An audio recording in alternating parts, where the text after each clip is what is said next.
BC government officials say they know this is a trying time for many in the province. Wildfires have forced more than 20,000 people from their homes, while haze and smoke is causing poor air quality for millions more.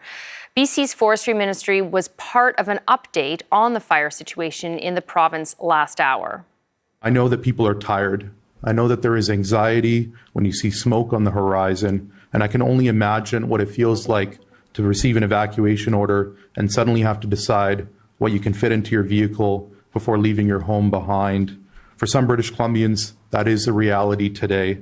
So please look out for one another, check on your neighbors, check on seniors, and people who may need some extra help.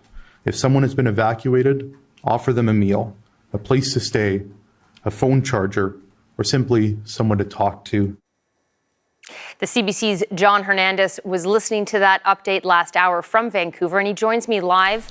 John, what did we learn from that news conference about the fire situation in BC right now? Yeah, Karina, officials said it's still an explosive wildfire situation here in British Columbia. More than 100 active wildfires, and those 4 major wildfires, note, including that Bald Range wildfire that forced 12,000 people to flee Summerland. Those major wildfires are all burning out of control. The weather continues to be hot and dry, posing a big challenge for wildfire crews on the front line. We did hear from Cliff Chapman, who's managing operations for the BC Wildfire Service.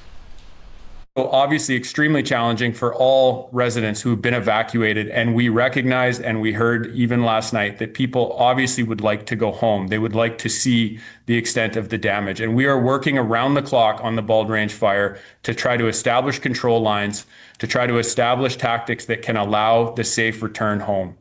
That is what we do on all of our fires. But even last night, without much wind, we were seeing very challenging conditions and quite significant growth in some areas of that wildfire. And there are hundreds of wildfire fighters working around the clock just on that particular wildfire. And BC will be getting some more help as it is kind of all hands on deck here. We're expecting 100 wildfire fighters from Costa Rica to arrive over the next couple of days. Karina. John, what's the forecast look like for the next few days also? Because people obviously are hoping that there might be some relief. Yeah, the BC Wildfire Service is expecting a little bit of help from the weather in the coming days. Temperatures are expected to drop.